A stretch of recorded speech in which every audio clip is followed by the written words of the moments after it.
Eccoci, buonasera, buonasera, buonasera a tutte quante e a tutti quanti. Sono molto contento che siate qui, come sempre, come ogni tanto succede, non a cadenza fissa, ma non è questo la cosa più importante. Ecco, direi a questo punto di affacciarmi anch'io alla finestra. Eccomi, sono qua tutto intero. Vi risaluto, faccio il solito riepiloghino come sempre si fa, ricordandovi che mi potete trovare sul mio sito www.robertocarlone.it, che mi trovate sul nuovissimo canale Telegram, e già ho speso parole carine su Telegram, che sarà, sono convinto, e non solo io, soprattutto perché io vado a ruota dei miei maestri, e sono convinto che diventerà il futuro. Però mi trovate anche su Facebook, mi trovate su YouTube, basta mettere Roberto Carlone e mi trovate comunque sempre. Ma se resistete fino alla fine vi do tutti gli agganci e vi do anche qualche chicca in più. L'evento di questa settimana che scatena la diretta dedicata alla radio è che è partita, come dicevo prima, la serie Le avventure di Rugamastra. Lo trovate su Spreaker e mercoledì presto presto la mattina. Ne approfitto subito per dirvi che domattina alle 6:30 andrà in onda il secondo episodio. E quindi vorrei festeggiare praticamente insieme a voi. Rugamastra è il protagonista di una serie di avventure fantasurreali, non saprei come definirlo, ai limiti della realtà, appunto. È una serie podcast, ogni episodio dura 2 minuti e mezzo circa, e vi vorrei fare sentire un incipit breve, così capite di che cosa si tratta e poi casomai vi dico altre due parole, perché è molto misterioso tutto quanto.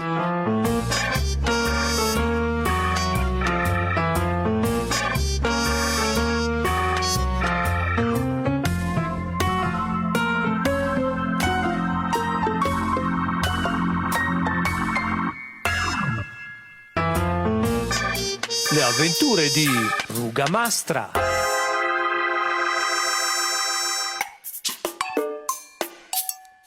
Come ogni mattina mi stavo recando in ufficio quando all'improvviso successe un fatto strano. Buongiorno, signor Saltrati! Buongiorno, non trovo più il vocabolario. Cosa gli era successo? Iniziava forse a dare segni di regressione galoppante? Chi era stato e perché? Non c'erano tracce, solo 2 gocce d'acqua in terra.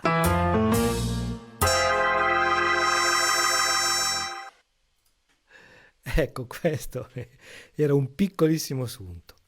Ogni mattina Rugamastra incontra il signor Saltrati, che gli racconta di un guaio accadutogli o rivelando un'anomalia insignificante nella vita della città, che sembra insignificante. Del tipo, non so, una fontana che non butta più o il cane che è scomparso.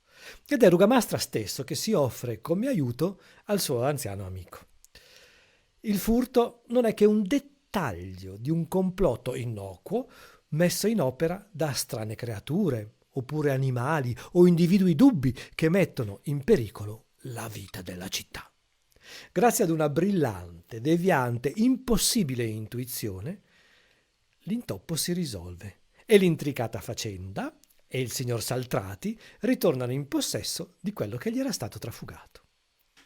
Bene, questo podcast è distribuito sulle piattaforme più conosciute, lo trovate su Spreaker, dove praticamente vive e inizia la sua fase, oppure lo potete trovare anche su Spotify, su Apple Podcast, su Google Podcast, su Amazon Music e su tanti altri. Ricordate Rugamastra, digitate e lo trovate. Domani mattina l'episodio successivo. Poi lo trovate anche ovviamente sulla pagina Facebook, dove viene replicato e spinto, e anche sul blog del mio sito www.robertocarlone.it, e lo trovate pure su YouTube, cioè sono dappertutto, voglio invadere il mondo anch'io. Ma non dimenticate soprattutto Telegram, t.me/rcarlone, R con una lettera sola, Carlone, tutto attaccato, tutto minuscolo, e lì li trovate. Come dicevo, ogni mercoledì fin dalla mattina presto. E quando ascolterete le prime puntate, resterete colpiti per la leggerezza, anche la felicità e soprattutto l'imperante non senso.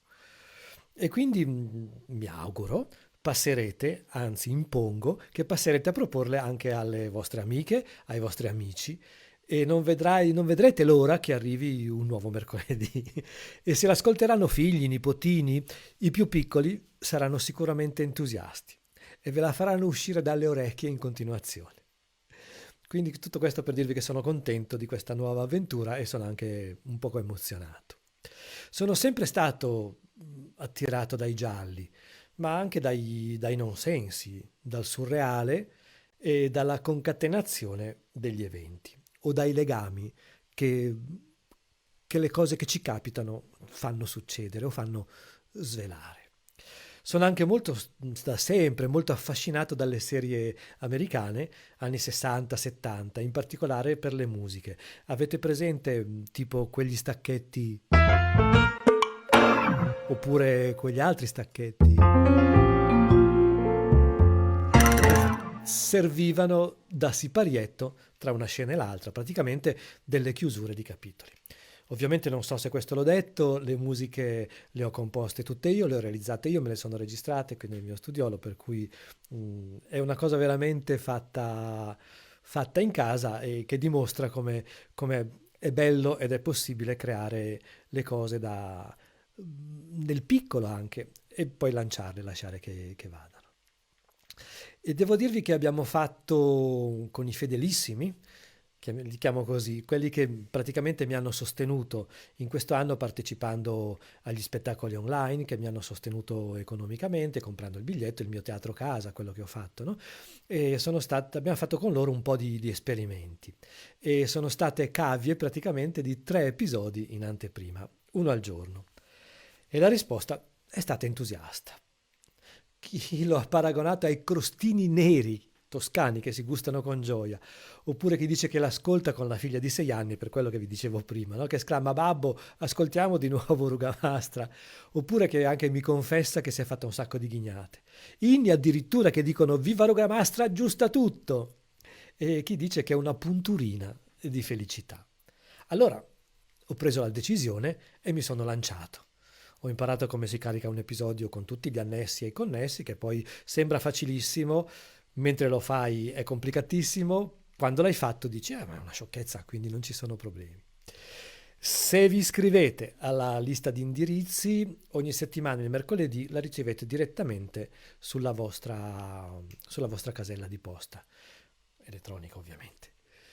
Quindi andate sul mio sito robertocarlone.it e aprite la pagina dei contatti. Lì mettete la mail, nome e cognome e arriva. Allora, ho detto che ritornavo al primo amore, che è la radio.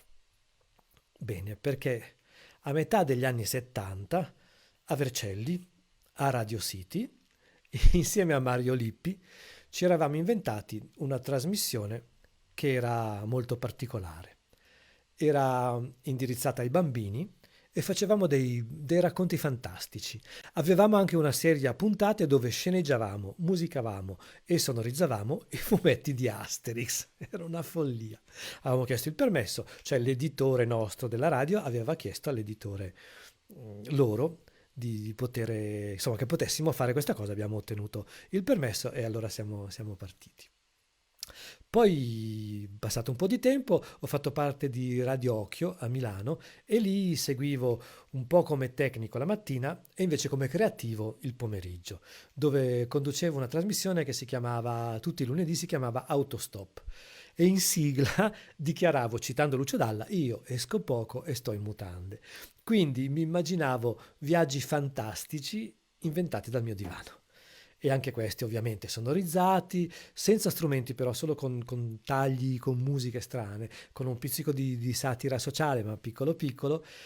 E mi ricordo una puntata sul Festival dell'Unità dell'Autostrada, mi ero inventato questa cosa, sull'Autostrada del Sole per l'esattezza. E un'altra addirittura in cui raccontavo che la sera precedente avevano allagato Piazza Duomo a Milano, ci avevano messo dei triremi romani e avevano fatto una vera battaglia navale.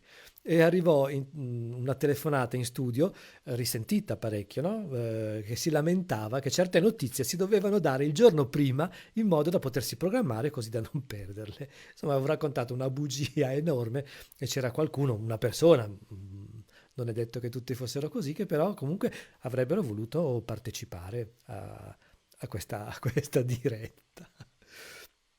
Poi ci sono state 5 serie di gloriose trasmissioni a Rai Radio 2, ovviamente con la banda Osiris, che veramente erano fuori dai canoni, erano folli e sperimentali ed erano un vortice di rumori e di sperimentazioni comiche, ovviamente.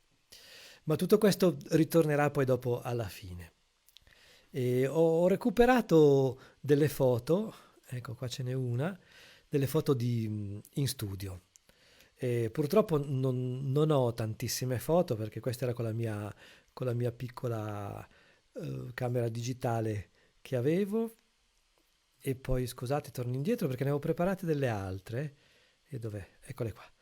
E ve la faccio vedere subito. Questa è un'altra con Gianluigi, il professor Carlone Junior, che sta suonando il sax, ma ovviamente gli studi, come si sa, sono sempre bui e quindi è venuto mossa. Però ha il suo fascino questa foto. Qui stavamo registrando perché facevamo anche tantissima musica dal vivo, c'erano i tecnici che un poco impazzivano, difatti ci davano sempre il nostro tecnico, poi a un certo punto l'abbiamo cambiato perché sapeva quali erano le nostre esigenze e le nostre scemenze. Questa invece è una foto con Monica De Muru. Se vi capita di andarla a vedere a teatro, di sentire alcune sue registrazioni, è una cantante, una bravissima attrice e con lei abbiamo collaborato e ogni tanto l'abbiamo chiamata una volta per registrare la voce di una fiaba sonora, come facevamo ogni tanto e come capitava.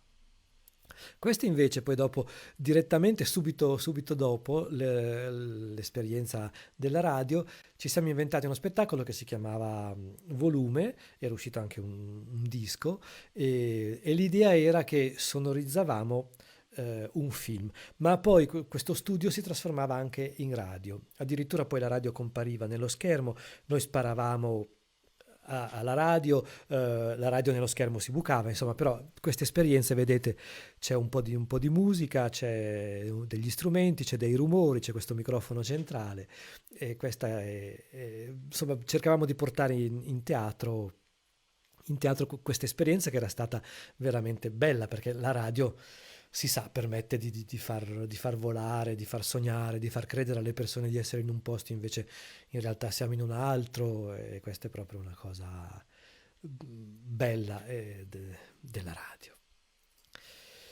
Bene, a questo punto vorrei parlarvi di fotografia in maniera un poco più seria, anche se non c'è tantissimo, ho trovato poco, o forse sono stato pigro io. Quindi andiamo un poco a vedere che cosa c'è, che cosa ci può essere della radio. E vediamo subito la prima cosa che vi voglio fare vedere è Marconi. E qui lo vedete tutto bello, timido, pulito, elegantissimo.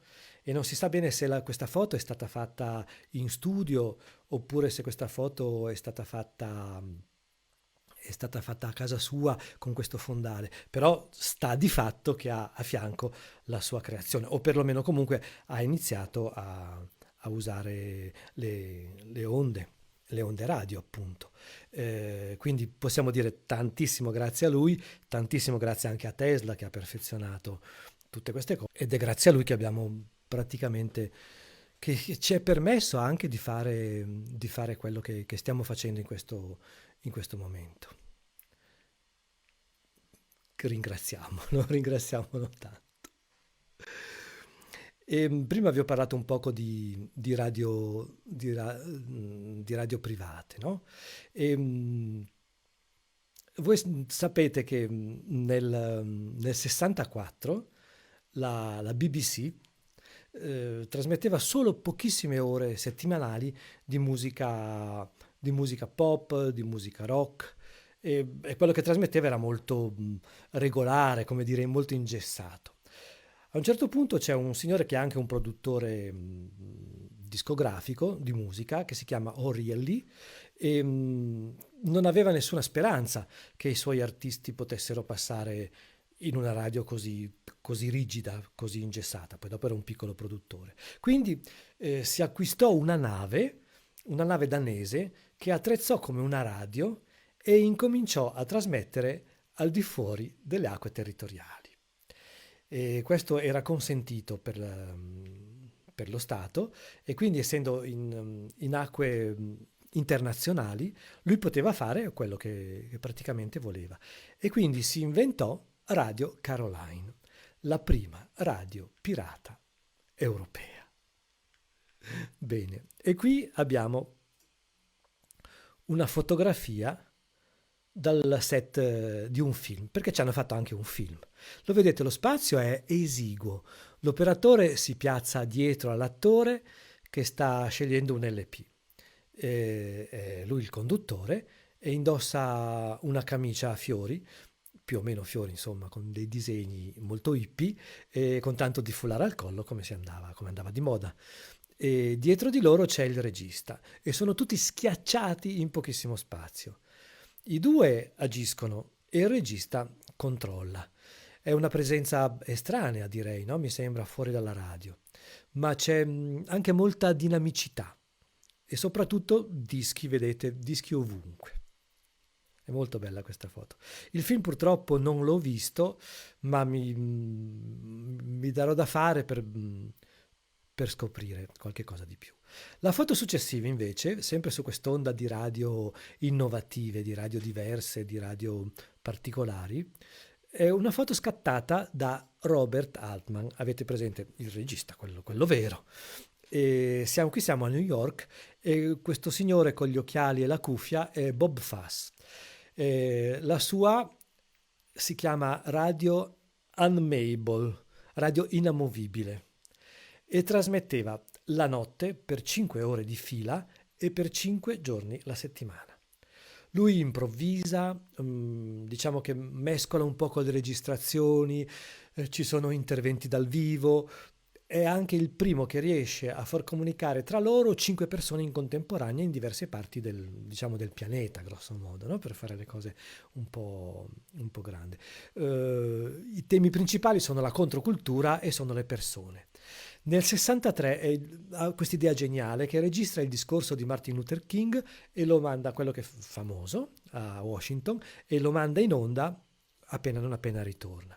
E sembra proprio che sia veramente il primo a farlo, come fu il primo anche a trasmettere Arlo Guthrie, che cantava Alice's Restaurant. E Alice è importante perché ritorna tra pochissimo. Parlando della fotografia, secondo me io vedo una foto che, anche se sono cose di solito che si fanno al buio, è piena di luce. Bob ha le mani sul mixer, vedete un mixer di quelli verticali con le manopole ancora, come ci sono i primi mixer anche che usavano i Beatles per le prime registrazioni.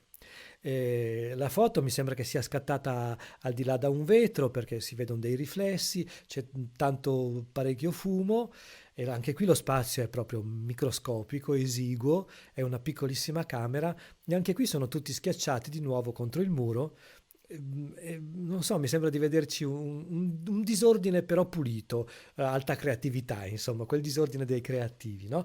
Vediamo foglietti appesi ovunque sulle pareti, e tutta ripresa di profilo, quindi una camera lunga. In fondo tutti i macchinari, e si intuisce, però io sento una grandissima vitalità, anche se si vede molto, molto, molto poco, no? Sento un respiro di libertà.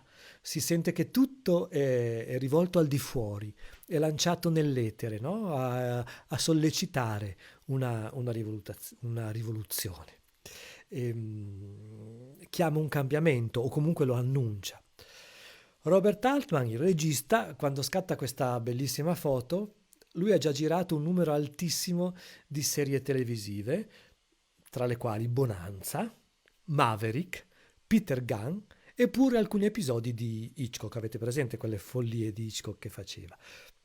Bene, Bob è morto pochissimo tempo fa, nell'aprile del 2021, e ha continuato, anche quando era decisamente più anziano, tutte le sere a trasmettere. E questa è una cosa veramente meravigliosa e splendida. Si parlava di radio libere, quindi si parlava di radio libere italiane. Metà anni 70, Radio Alice, e di nuovo ritorna nel ristorante di Alice. E questo è è un altro contatto, un altro legame che c'è. E siamo quindi a Bologna. Oh no, no, no, no. Ho commesso un piccolo errore, vedete, oggi è proprio la giornata negativa. Ma sapete perché? Perché sono stato al dentista e questa cosa mi ha un po' disturbato. Andiamo avanti ancora con una foto. Dicevo, Radio Alice, e qui secondo me si vede l'essenza della radio. La foto secondo me è bellissima. Ci sono tutta tendente al bianco, ma gli scuri sono scuri e la trovo comunque bella netta, no? Vedete che c'è sullo sfondo in fondo un telefono, c'è il microfono dritto in alto, e c'è un radioregistratore sulla sinistra, a cassette ovviamente, un piatto giradischi, un mixerino piccolo piccolo, e sulla destra penso che sia il trasmettitore o comunque un amplificatore che manda poi dopo il segnale all'antenna. Quindi è tutto molto essenziale, no? E tutta la cosa che mi fa impazzire è che tutto è appoggiato su un piano di legno coperto da un panno striminzito, no? E quello che sostiene tutto questo piano di legno sono dei tubi da impalcatura di un ponteggio. E si capisce che siamo in una casa spoglia, in un condominio, in qualche cosa di comune. Il conduttore è un ragazzo e anche qui sento un'altra idea però di ribellione, ed è un'idea più sociale, che è quella di riprendersi il mondo. Forse diciamo che si è già ripreso tanto, no? Rispetto alle foto degli anni 50-60, e qui è più un proclamare, è un dire ci siamo anche noi e vogliamo esserci. È più un fatto collettivo, no? E questa foto secondo me lo dimostra tantissimo. È più un discorso comunitario, di comune, di altri anni. Però il mestiere secondo me è rimasto lo stesso, che c'è una persona, almeno una, davanti a un microfono. E di solito c'è la lampada, che comunque la luce che arriva dall'alto. E anche adesso è la stessa identica cosa. Un podcast è grosso modo la stessa identica cosa. La tecnologia è cambiata tantissimo, ha fatto passi da gigante, però quello che è rimasto è il libera veramente, no? E adesso si chiama in un altro modo. Quindi il libera veramente è diventata il podcast. E tutto è sicuramente più possibile, è più alla portata di mano, è più innocuo forse anche, giusto per fare una piccola polemica. Tanto ci sono anche le altre radio libere che annacquano tutto. E il rumore del sottosuolo, il rumore di quello che stava, il rumore diverso, il rumore del sottosuolo direi proprio, è sempre un pochino più spento e e meno dirompente, ma continua a esistere. E qui vedete i classici muri foderati dai cartoni grandi portauova, e le facce dei ragazzi le intravedo un pochino più buone. Anche qui se vedete che sul vetro c'è scritto Radio Libera Toscana, e dietro però si intravede la gigantografia di Ilona Staller Cicciolina. E quindi vediamo i primi passi verso le radio che da libere stanno incominciando a diventare sempre un pochino commerciali. Non me ne vogliono quelli di Antenna Libera Toscana. Ecco, e ritorniamo all'origine. Nella ricerca che ho fatto tra radio e fotografia ho trovato anche tanti personaggi famosi. Loro sono in studi radiofonici e sono Foto che ahimè purtroppo non sono riuscito a scoprire chi le avesse scattate, in che occasione, però sono molto, molto interessanti anche dal punto di vista fotografico, anche se non hanno riferimenti. Abbiamo qui la prima e il personaggio che vedete è Duke Ellington che sfoggia sorrisi e dischi, piatti, vedete ai fianchi, piatti giradischi di quelli belli solidi da radio, un microfono gigantesco, solido anche lui, e Duke Ellington tiene i dischi come carte da gioco e sembra quasi che li stia per lanciare, stile frisbee, no? Lui è di un'eleganza impeccabile, anche un poco sfrontata. E in tutte le altre foto però i giradischi ho sempre notato che stavano suonando, se si può dire che un giradischi suona, però stava lavorando, stava girando, le puntine erano lì che grattavano della musica, erano sui solchi, no? E in questa la musica per la prima volta non c'è. E qui c'è già un discorso secondo me un poco più commerciale. È una foto, vedete le puntine sono a riposo, la foto è sicuramente in posa, è costruita, no? Decisamente, mi pare. Bellissima, meravigliosa, ma è costruita. Seconda foto, Jimi Hendrix.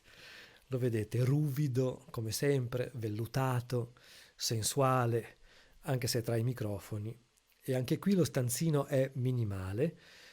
Il tavolo è sufficientemente anche qui disordinato da quel poco che si vede. Ci sono dei lavori in corso, anche qui veramente la radio era una cosa che continuava a macinare e continuavano a cambiare le persone. L'abbigliamento di Jimi Hendrix è, come sempre, stratosferico. È meraviglioso. Qui invece un'altra foto è Pete Townshend, sorridente, mi sembra quasi bambino, no? Un bambino che gioca tra le radio. Anche qui ci sono giradischi, televisioni smontate, sembra praticamente in un laboratorio di riparazioni. Il sorriso è sarcastico, anche abbastanza compiaciuto e sa di bambino che sta combinandone qualcuna delle sue. Però secondo me è sincero. L'altro dubbio che mi viene è che se collega due fili sbagliati salti in aria tutto con una fiammata, no? E adesso Radio Atlanta, Frank Zappa. E anche qui ci inchiniamo. Qua secondo me ci sta sfottendo, anche a distanza di anni, ci sfotte a tutti. Vediamo questo disco in primo piano, microfoni, view meter dietro per verificare i volumi, anche qui dischi e registratore a bobina, e lui si mangia tutto e ci mangia a tutti noi con una risata. E per finire di queste foto di personaggi famosi non poteva mancare Orson Welles. Lo vedete, lui è tranquillo per ora, l'inquadratura è ripresa dal basso, il tavolo, il grande microfono sovrastano quasi la sua figura che legge un copione, probabilmente penso, no? Sta parlando, è molto signorile, ha una cravatta, ha un panciotto e sembra una persona tranquilla.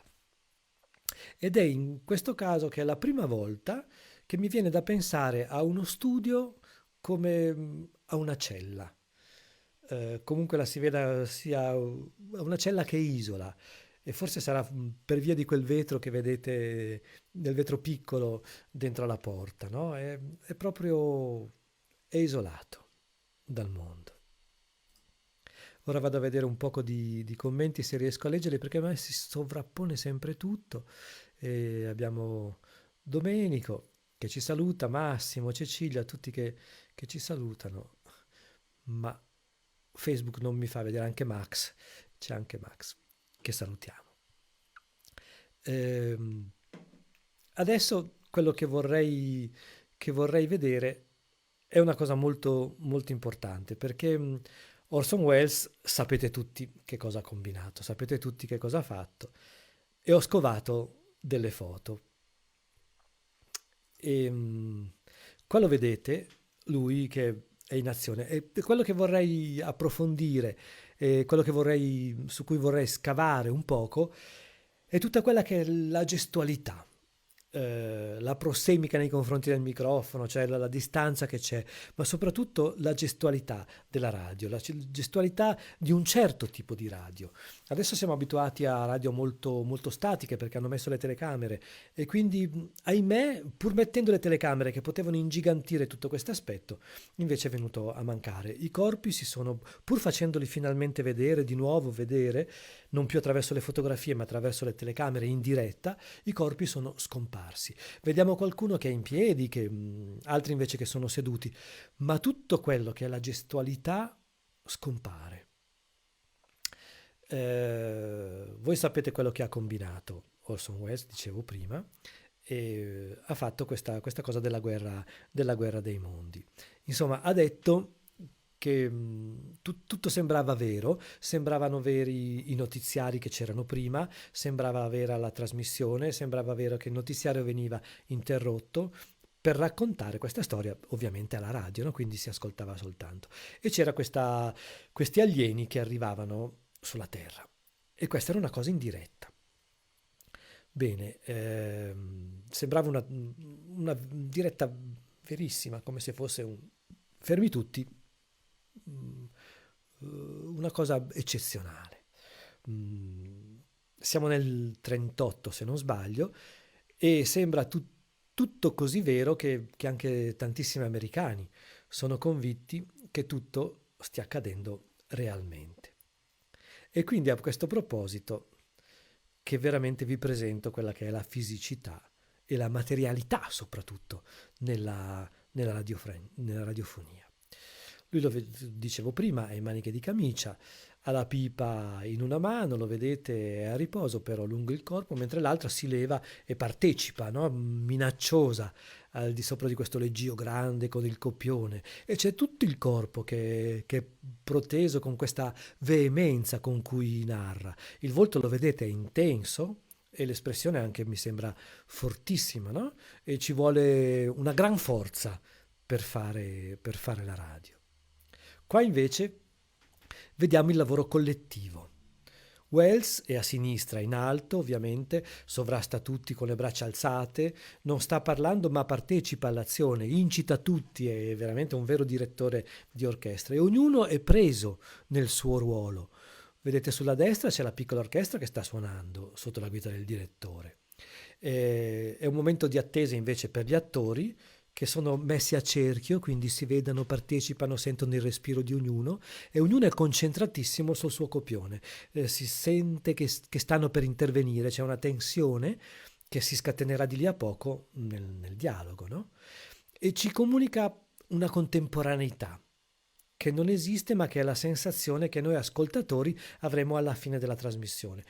Cioè è qualcosa che è un sapore che resterà alla fine della trasmissione, ma la fotografia la esprime perfettamente. È un tempo che unifica, è un tempo che è un condensato di emozioni.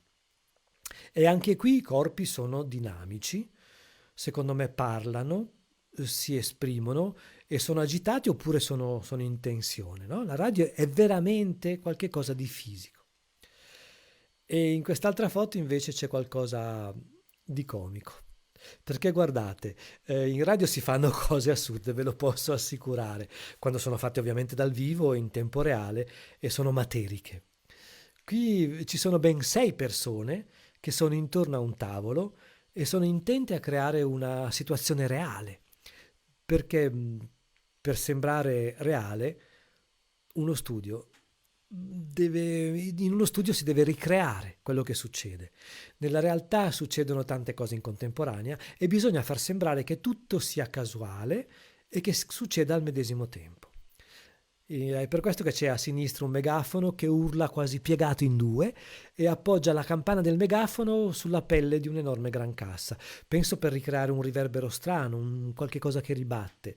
E dall'altra parte 2 uomini, anche loro sono piegati, indaffaratissimi, e sono lì a buttare qualche cosa su di un recipiente, mi sembra, no? Uno di loro ha in mano un copione e sta dicendo qualcosa, accenna ad un leggero sorriso e tutti gli altri sono intorno guardando e sostenendo l'azione. La foto è anche un poco storta, il che contribuisce secondo me ad amplificare la dinamicità e a creare quell'instabilità tutto fluttuante, insomma, sulla scena che tutti stanno creare. Secondo me questa è una foto bellissima, per la sua ricchezza, per la sua partecipazione. E i microfoni sono impietosi se non ci si coinvolge, credetemi, corpo e anima. Quando non si è dentro quella situazione viene restituito un che di falsità e di vuotezza, di inutilità. E bisogna veramente partecipare. Allora se si registra si rifà, ma se non si registra la trasmissione diventa vuota, diventa smorta e spenta. La foto successiva è ugualmente bellissima e qui ho dato tantissimo spazio ai rumoristi. Tutti sembrano più degli esecutori, no? Mi sembra più scientifico tutto quanto e stanno eseguendo una partitura. Ci sono dei veri e propri rumoristi, sono tutti con le cuffie, c'è un copione, uno di loro ha un remo, vedete, in una sorta di... è come se fosse fuori dalla barca, ma il remo è dentro la barca, che è dentro un cassone con dell'acqua dentro. Quindi capiamo tutti cosa sta facendo, scena, chi lo sa, d'amore in riva al lago. Un altro invece ha un grandissimo setaccio in mano e quello lo sta ruotando. Quello è sicuramente il rumore, allora diciamo che è nel mare perché in un lago non c'è tanto movimento di acqua e si fa muovendo in tondo l'attrezzo, oscillandolo e i sassolini che ci sono dentro creano, muovendosi, il rumore. Il terzo ha un tamburo, lo vedete ai suoi piedi, quindi magari scandisce delle scene, non si sa. E penso che in un'altra stanza o già preregistrati e loro stanno aggiungendo i rumori oppure ci sono soltanto le voci del dialogo per non disturbarsi e loro stanno ricreando questa cosa mentre l'ascoltano. L'assenza, diciamo, di visualizzazioni da parte del pubblico che non sa tutte queste cose e le rende libere, no? Le persone che stanno creando le scene, che stanno creando i rumori, che stanno facendo i dialoghi e sono tutti concentrati sulla credibilità e sulla massima espressività del rumore, sia meccanico che vocale. Qua, ad esempio, c'è qualcuno che sta camminando su di un prato. E in radio bisogna sempre amplificare i movimenti per creare un rumore che sia buono. In alcuni casi il movimento deve essere più secco o più deciso, perché semplicemente facendo quello che si fa nella quotidianità non funzionerebbe e non suonerebbe come vero. Io ad esempio ho imparato, quando eravamo in Rai a Milano, a chiudere e ad aprire le porte in radio. C'è una tecnica molto particolare. Ancora adesso quando apro qualsiasi porta, tranne che non sia di notte, si avvicina la mano silenziosa alla maniglia, la si impugna decisa, ma forte anche, e si dà uno scatto verso il basso in modo da far esprimere alle molle tutto il loro rumore, a farle splendere in un secondo e poi si apre la porta e magicamente l'aria cambia intorno. Quando registrate questo discorso è verissimo e si sente che si allarga lo spazio e l'aria passa nei microfoni, poi quelli che sono buoni, no? I microfoni sentono anche questo, sentono anche il cambio dell'aria, si apre qualche cosa. Secondo me i microfoni sono in grado di misurare i volumi e le variazioni di volume. Sono in grado di sentirla proprio, l'aria che riempie una stanza e come si trasforma, anche se le porte sono fasulle, perché sono quasi tutte fasulle. E questa è questa magia splendida della radio. Guardate, adesso vi faccio vedere una zuffa sulle scale. Vedete, se guardate più attentamente, gli uomini sono quasi in cima, hanno dei secchi, ci sono dei coperchi, dei bidoni e fingono, no? Per far sembrare però tutto vero, tutto realistico. Cercano di ricreare con precisione, ma nel medesimo tempo di darlo con naturalezza, devono accompagnare il gesto, la fisicità, come dicevo prima. E questa è l'arte dei rumoristi, no? E gli attori sono un poco anche rumoristi quando sono in una radio, o perlomeno quando sono in una radio di un radiodramma, ad esempio. E vorrei che la vostra attenzione andasse alla scala. Guardate, la scala è molto particolare. È prima una scala che non porta da nessuna parte, ma i gradini sono fatti di 3 materiali diversi. Quello più a sinistra è un tappeto, è ricoperto, quindi rumore morbido. il secondo mi sembra sia legno e il terzo è un po' con un legno più duro, forse muratura. E nello studio 2, se non sbaglio, della RAI di Milano, la scala del grande studio era fatta per metà, gradino era fatta di legno e l'altra metà invece era di marmo. E bisognava essere bravi a fare il rumore per bene mentre si diceva una frase. E anche qui il corpo si adeguava alla fatica e alla diversità del materiale dei gradini. E questa è stata una cosa sempre splendida che mi ha colpito mi ha affascinato. Bene, poi a un certo punto arriva, per fortuna per tanti aspetti, un po' un peccato perché si viene a perdere per altri, la tecnologia che, come dicevo prima, addirittura arrivano anche le telecamere che svelano che in radio non c'è nulla, non c'è più fisicità, non c'è più azione. Hanno tolto quel velo magico della radio che con un suono, con un rumore, come dicevo prima, ti fa raccontare delle bugie o ti può far trasferire altrove. La radio sostanzialmente è un bellissimo trucco, ancor più del cinema.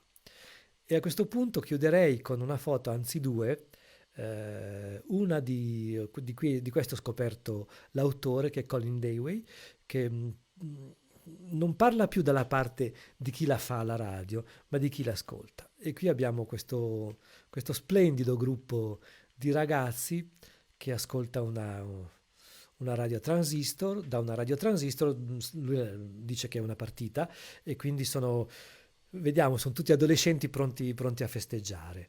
E qui abbiamo quest'uso condiviso della radio, secondo me è festoso anche, no? È un assalto alla radio. Ci possiamo immaginare che sia forse l'ultima partita di campionato, no? Siamo pronti a esplodere questa festa.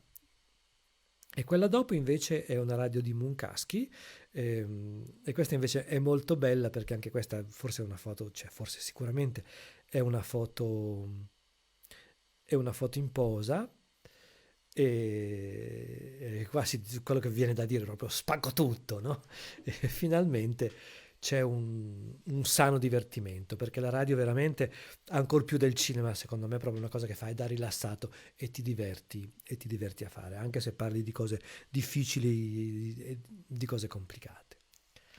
Insomma, questa sera vi ho parlato tantissimo soprattutto dei rumori e vorrei fare un omaggio a chi del rumore ha fatto un'arte, a chi del rumore ha creato una colonna sonora e agli inizi si diceva che fosse quello che sonorizzava le musiche dei cartoni animati. Forse non è proprio così, ma era un personaggio molto molto molto importante che è stato un po' anche la nostra guida e il nostro maestro ed è Spike Jonze. Spike Jonze era veramente considerato un dio, riempiva gli stadi negli anni tra le due guerre, dove lui presentava una musica molto particolare, rumoristica, lo vedete a tutte le trombette pronte, erano tutte trombette intonate. Sicuramente quando lo sentirete, almeno le persone un poco più grandi, forse si ricorderanno qualche cosa. Lui dirigeva con la pistola, pensate un poco. Splendido, fortissimo. Vedete anche il senso dello spettacolo, no? Che lui ha proprio forte, deciso e fortissimo. Bene, direi che ci stiamo per salutare, per darci la buonasera e vi vorrei ringraziare ovviamente perché siete stati a partecipare in questo orario un po' strano forse, no? Saluto Max che mi dice la radio ha accompagnato la mia adolescenza, certo, saluto anche Cecilia, Massimo l'avevo salutato prima e vi ricordo domani la puntata, il secondo episodio si intitola Le scarpe, andatelo, ascoltatelo e soprattutto fatemi una bellissima pubblicità. Qua mi dice Max che anche alle 3 di notte va benissimo, sarà sempre un piacere sarà molto più lenta, e molto più addormentata e molto più incasinata della puntata di questa sera. Ma vi dico, Rugamastra si chiama, lo trovate su Spotify, su Spreaker, su Amazon Prime, su un po' su tutte le cose. Ascoltatela, che così mi fate crescere negli ascolti, si fa più pubblicità, gira la voce, è veramente una cosa abbastanza al di fuori della norma anche questa. Vi ricordo il mio sito, anzi vi faccio, l'avevo preparato e ve lo faccio anche un poco scorrere, vedere, guardate, bellissimo il mio sito. Qua ci sono le fotografie d'appartamento, per chi non conosce tante cose di me può trovare tante cose, e poi ne approfitto per dirvi andate a cliccare, guardate, questa cosa qui è bellissima, io me la guardo tutti i giorni, le meraviglie della tecnologia, e andate anche a vedere, cliccate su contatti. E quando cliccate su contatti vi iscrivete e ricevete la mia mail. Penso che andrò ad evolvermi un pochino, spingendo sempre di più sulle mail. Facebook sta diventando sempre un po' più cattivella, un po' più dura, un po' più aggressiva, diciamo così, ma la vogliamo mantenere splendida e bella. Però Telegram riunisce un po' più tante cose, è la novità, e quindi e anche su YouTube trovate tutte le dirette, trovate anche la trasmissione radiofonica. Telegram ve lo ricordo e ve lo scrivo anche, t.me/lineetta, non mi ricordo più, non ricordiamo neanche più come si dicono le cose, R Carlone, tutto attaccato, tutto minuscolo. Qui ci saranno, l'ho sottolineato e l'ho scritto, lo vedete da questa parte qua, contenuti speciali ed esclusivi, pubblico spesso delle fotografie quando sono in giro nelle mie gite, nelle nostre gite domenicali. Queste sono un poco tutte le cose. Quindi ascoltate Rugamastra, iscrivetevi, e adesso vi saluto, vi do la buonasera, saluto anche Aurora che ha scritto, grazie Aurora di aver scritto tutto quanto, e ci sentiamo alla prossima. Faccio il possibile che martedì ci risentiamo di nuovo. Grazie a tutte e a tutti ancora di essere qui, di sostenermi in tutti i modi. A prestissimo, e andiamo a chiudere come si fa per bene con il cartello. Grazie ancora, e clicco termina il video in diretta. Buonasera, ciao ciao.